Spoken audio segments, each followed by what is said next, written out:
আল্লাহ তাআলা আমাদেরকে কত নিয়ামত দিয়েছে, আমাদেরকে এই হাত দিয়েছে, এই হাত দিয়ে আমরা খাবার গ্রহণ করি, এই হাত দিয়ে আমরা কাজ করি। আল্লাহ তাআলা আমাদেরকে চোখ দিয়েছে, এই চোখ দিয়ে আমরা দেখি। যার চোখ নেই সে বুঝে এই চোখ কত বড় নিয়ামত, যার জিহ্বা নেই সে বুঝে এই জিহ্বা কত বড় নিয়ামত, যার দাঁত নেই সে বুঝে এই দাঁত কত বড় নিয়ামত, যার পা নেই সে বুঝে এই পা কত বড় নিয়ামত। পুরো শরীরের অঙ্গ প্রত্যঙ্গ সবকিছু নিয়ামত। আল্লাহ তাআলা এই নিয়ামত আমাদেরকে দিয়েছে, কিন্তু আল্লাহ তাআলা কোন নিয়ামতের বান্দাকে খোটা দেননি।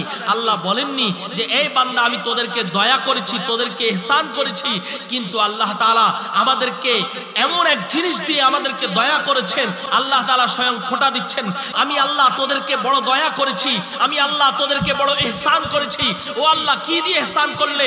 আল্লাহ আমাদের হাত দিয়ে, আমাদের এই জবান দিয়ে, চোখ দিয়ে, জিহ্বা দিয়ে, কি দিয়ে তুমি আমাদেরকে দয়া করেছো? আল্লাহ বলেন